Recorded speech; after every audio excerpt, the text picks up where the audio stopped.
স্পেনের স্বায়ত্তশাসিত অঞ্চল সিউতায় অভিবাসন প্রত্যাশী ঢুকে পড়ার পর ইউরোপীয় ইউনিয়নের অভ্যন্তরীণ রাজনীতিতে চরম উত্তেজনা দেখা দিয়েছে। সীমান্ত নিয়ন্ত্রণ, সেনজেন ব্যবস্থা এবং অভিন্ন অভিবাসন নীতি নিয়ে মুখোমুখি অবস্থানে সদস্য দেশগুলো। সংকট নিরসনে আগামী মঙ্গলবার জরুরি বৈঠক ডেকেছে ইউরোপীয় ইউনিয়ন। এদিকে একসাথে এত মানুষ ঢুকে পড়ার ঘটনায় সিউতায় দেখা দিয়েছে মানবিক বিপর্যয়। অরিসুল ইসলামের রিপোর্টে বিস্তারিত। কেউ বসে আছেন রাস্তার পাশে, কেউ আছেন আশ্রয় কেন্দ্রের বাইরে। কয়েকদিনের অনিশ্চয়তা, খাবার পানির সংকট আর ভবিষ্যৎ নিয়ে উদ্বেগ, এমনই মানবিক চিত্র এখন স্পেনের সেউতায়। ব্যাপক হারে প্রবেশের পর সেখানকার অস্থায়ী কেন্দ্রের বাইরে অপেক্ষায় করছেন বহু মানুষ। ধারণ ক্ষমতার চেয়ে বেশি মানুষ আসায় পরিস্থিতি সামাল দিতে হিমশিম খাচ্ছে কর্তৃপক্ষ। অভিবাসন প্রত্যাশীরা বলছেন কয়েকদিন ধরে অনাহারে রয়েছেন তারা। স্থানীয়রাও দুর্ব্যবহার করছেন তাদের সাথে। খাবার কিনতে গেলে বাধার মুখে পড়তে হচ্ছে। আমরা এখানে ৩-৪ দিন ধরে আছি। অনেকেই ২-৩ দিন ধরে কিছু খেতে পারেননি। তারপরও আমরা অপেক্ষা করছি যেন আশ্রয় কেন্দ্রে ঢুকতে পারি। অনেক মানুষ সবকিছু পেছনে ফেলে এসেছে, জীবন ঝুঁকিতে ফেলে সাঁতার কেটে এখানে পৌঁছেছে। কিন্তু আসার পর এখন খাবারের সমস্যায় পড়তে হচ্ছে। খাওয়ার মতো প্রায় কিছুই নেই। আমি এখন বাপসেপ্তা সীমান্তের কাছে শহরের কেন্দ্রস্থলে আছি। এখানে আমাদের সঙ্গে ভালো আচরণ করা হচ্ছে না। নিরাপত্তা বাহিনীর সদস্যরা আমাদের মারধর করছেন। এদিকে সেউতার সংকট এখন আর শুধু স্পেনের সীমান্ত সমস্যা নয়, বরং ইউরোপীয় ইউনিয়নের জন্য বড় রাজনৈতিক চ্যালেঞ্জ হয়ে দাঁড়িয়েছে। অভিবাসী প্রবেশ ঠেকাতে ইতালি সীমান্তে কঠোর অবস্থান নিয়েছে, ফ্রান্সও সীমান্তে বাড়িয়েছে নজরদারি। ইউরোপীয় ইউনিয়নের অভিন্ন অভিবাসন নীতি নিয়েও শুরু হয়েছে নতুন বিতর্ক। এই সংকট নিরসনে আগামী মঙ্গলবার জরুরি বৈঠকে বসতে যাচ্ছে ইউরোপীয় ইউনিয়ন। ইইউ এর ২২টি সদস্য রাষ্ট্র যৌথ চিঠি জারি করার পরই এই জরুরি আলোচনার সিদ্ধান্ত নেওয়া হয়। অরিসুল ইসলাম, ৭১। রাশিয়ার রাজধানী মস্কোর কেন্দ্রস্থলের কাছে একটি রেস্তোরাঁয় আত্মঘাতী বোমা হামলায় ৩ জন নিহত হয়েছেন। এতে আহত হয়েছেন আরও ২১ জন। স্থানীয় সময় শনিবার রাতে কুদ্রিনস্কায়া স্কোয়ারের কাছে অবস্থিত রেস্তোরাঁর বাইরে এই ঘটনাটি ঘটে। রাশিয়ার ন্যাশনাল অ্যান্টি টেরোরিজম কমিটি জানিয়েছে, ঘটনার সময় রেস্তোরাঁটিতে একটি ব্যক্তিগত অনুষ্ঠান চলছিল। এ সময় এক নারী বিস্ফোরক ডিভাইস নিয়ে রেস্তোরাঁয় প্রবেশের চেষ্টা করে। নিরাপত্তাকর্মী তাকে ভেতরে ঢুকতে বাধা দিলে সেখানেই বোমার বিস্ফোরণ ঘটান হামলাকারী। এতে ওই নিরাপত্তা কর্মী, এক দর্শনার্থী ও হামলাকারী ঘটনাস্থলেই মারা যান। ঘটনার পরপরই কুদ্রিনস্কায়া স্কোয়ারের চারপাশ সাময়িকভাবে বন্ধ করে দেয়া হয়। যুক্তরাষ্ট্রের আইজাহোতে একটি রেস্তোরাঁর কাছে গোলাগুলিতে ৩ জন নিহত হন। এতে আহত হয়েছে আরও অন্তত ৫ জন। স্থানীয় সময় শনিবার দুপুরে অঙ্গরাজ্যটির টুইন ফলস শহরের রেস্তোরাঁয় এই ঘটনাটি ঘটে। টুইন ফলস পুলিশ জানিয়েছে, ইন অ্যান্ড আউট নামের ওই রেস্তোরাঁর কাছে এক বন্দুকধারী এলোপাতাড়ি গুলি চালায়। এতে ২ জন নিহত হন। পরে ঘটনাস্থলে পৌঁছে অভিযান চালায় আইনশৃঙ্খলা বাহিনী। এ সময় সন্দেহভাজন বন্দুকধারী নিহত হন। তবে হামলায় কতজন জড়িত ছিল এবং কী কারণে এই হামলা চালানো হয়েছে সে বিষয়ে এখনও নিশ্চিত কিছুই জানায়নি কর্তৃপক্ষ। ঘটনার পর আশপাশের এলাকা সাময়িকভাবে বন্ধ করে দেয়া হয়। ইরানে হামলার সিদ্ধান্ত বাতিল করেছেন মার্কিন প্রেসিডেন্ট ডোনাল্ড ট্রাম্প। তিনি বলেছেন, দ্রুত একটি চুক্তি সম্পাদনের শর্তে তিনি দেশটির ওপর হামলার সিদ্ধান্ত থেকে সরে এসেছেন। এর আগে পাকিস্তানের সামরিক প্রধান, তুরস্ক এবং সৌদি আরবের পররাষ্ট্রমন্ত্রীর সঙ্গে আলাদাভাবে ফোনে আলাপ করেন ইরানের পররাষ্ট্রমন্ত্রী আব্বাস আরাকচি। তিনি ইরানের ওপর যেকোনো হামলার উপযুক্ত জবাব দেওয়ার হুঁশিয়ারি দেওয়ার পর ট্রাম্পের হামলা স্থগিতের এই ঘোষণা এলো। সৃষ্টি ঘটকের রিপোর্ট।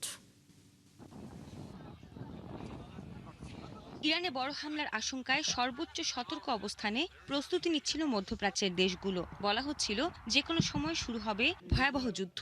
আর নিজ নাগরিকদের বারবার সতর্ক করছিল মধ্যপ্রাচ্যের মার্কিন দূতাবাসগুলো। কিন্তু রবিবার ট্রাম্পের ঘোষণায় নেমে এলো সাময়িক স্বস্তি। ইরানে কঠোর হামলার সিদ্ধান্ত থেকে সরে এসেছেন বলে জানালেন তিনি।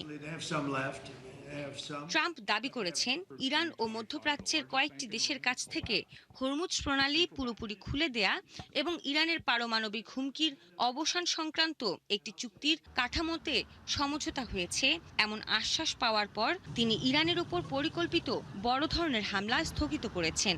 একই সঙ্গে ট্রাম্প বলেন এই সিদ্ধান্তে ইসরায়েলও সম্মত হয়েছে।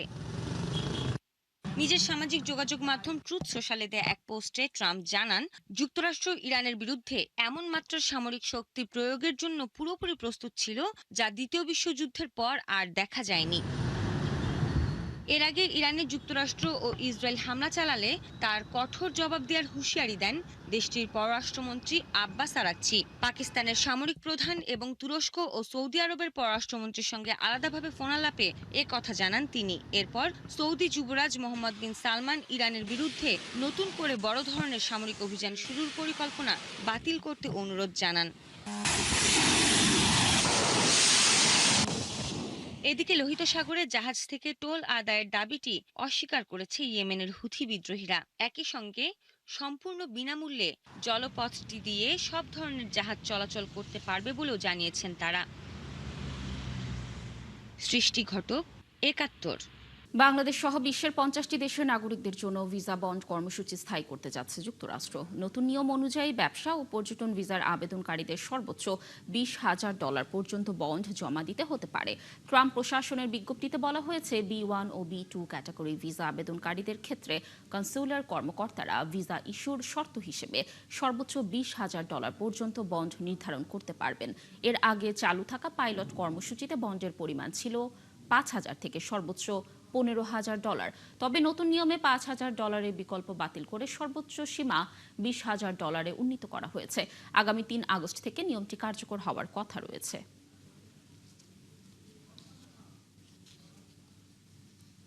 দক্ষিণ আমেরিকার পেরুতে একটি ছোট পর্যটকবাহী বিমান বিধ্বস্ত হয়ে ১৩ জন নিহত হয়েছেন। নিহতদের মধ্যে ২ জন পাইলট এবং ১১ জন যাত্রী। যাত্রীদের ২ জন জার্মান, ২ জন স্প্যানিশ ও ৭ জন ইতালিয়ান। স্থানীয় সময় শনিবার দুপুরে নাস্কা শহরের কাছে এ দুর্ঘটনা ঘটে। প্রশাসনের তথ্য অনুযায়ী বিমানটি পিসকো বিমানবন্দর থেকে বিশ্বের অন্যতম বিখ্যাত প্রত্নতাত্ত্বিক নিদর্শন নাস্কা লাইন্সের উদ্দেশ্যে রওনা হয়, কিন্তু উড্ডয়নের কিছুক্ষণের মধ্যেই বিমানটির সঙ্গে এয়ার ট্রাফিক কন্ট্রোলের যোগাযোগ বিচ্ছিন্ন হয়ে যায়। পরে পুয়েবলো ভিয়েখা এলাকায় বিমানটির ধ্বংসাবশেষ পাওয়া যায়। দুর্ঘটনার কারণ এখনও জানায়নি সিভিল এভিয়েশন। তবে প্রাথমিকভাবে যান্ত্রিক ত্রুটি, আবহাওয়া কিংবা অন্য কোনো প্রযুক্তিগত সমস্যার দিক খতিয়ে দেখা হচ্ছে। পাকিস্তানের কারাকোরাম পর্বতমালার ব্রড পিকে তুষার ধসে বিশ্বখ্যাত পর্বতারোহী নির্মল পূর্জা সহ ১০ আরোহীর মৃত্যু হয়েছে। নির্মল পূর্জার অভিযাত্রী প্রতিষ্ঠান এলিট এক্সপেডিশনস তার মৃত্যুর বিষয়টি নিশ্চিত করেছে। বৃহস্পতিবার ৮,০৪৭ মিটার উচ্চতার ব্রড পিকে তুষার ধসের ঘটনায় বহুজাতিক অভিযাত্রী দলের সব সদস্য নিহত হন। তাদের মধ্যে ছিলেন নেপালি বংশোদ্ভূত বিশ্বখ্যাত পর্বতারোহী নির্মল পূর্জা, যুক্তরাষ্ট্রের ম্যালোরি গেইস, ওমানের নধীর আহমেদ এবং নেপালের পুর বাহাদুর গুরং। নির্মল পূর্জা ২০১৯ সালে মাত্র ১৮৯ দিনে বিশ্বের ১৪টি ৮,০০০ মিটার উচ্চতার পর্বত শৃঙ্গ জয়ের বিশ্ব রেকর্ড গড়ে আন্তর্জাতিকভাবে পরিচিতি পান। পরে তার এই অভিযাত্রা নিয়ে নির্মিত নেটফ্লিক্সের তথ্যচিত্র 14 Peaks নাথিং ইজ ইম্পসিবল।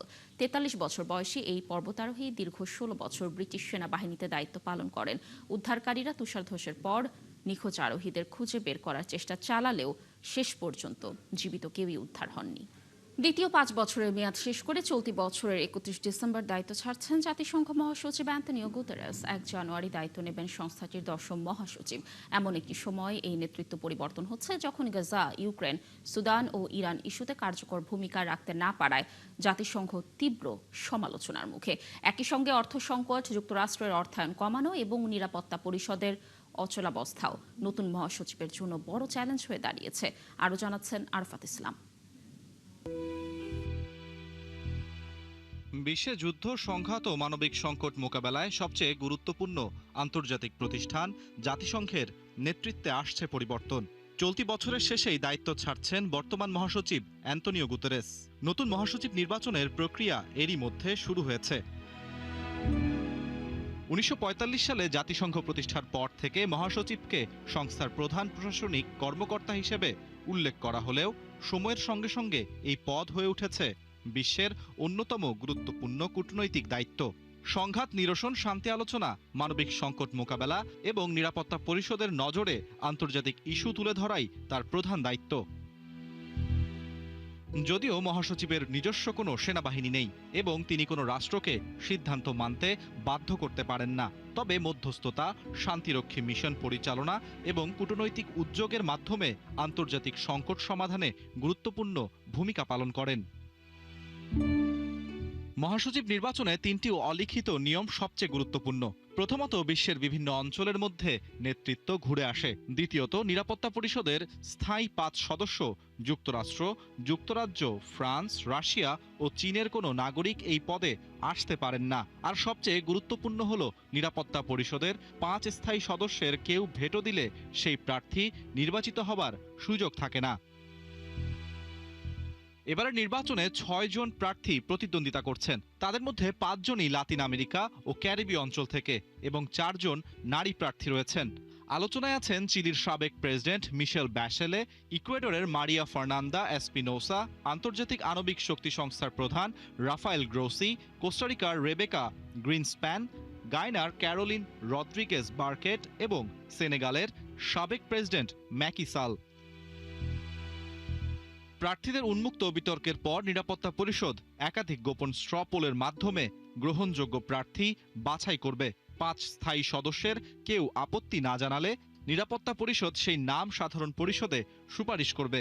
পরে 193 সদস্যের সাধারণ পরিষদের ভোটে আনুষ্ঠানিকভাবে নির্বাচিত হবেন নতুন মহাসচিব।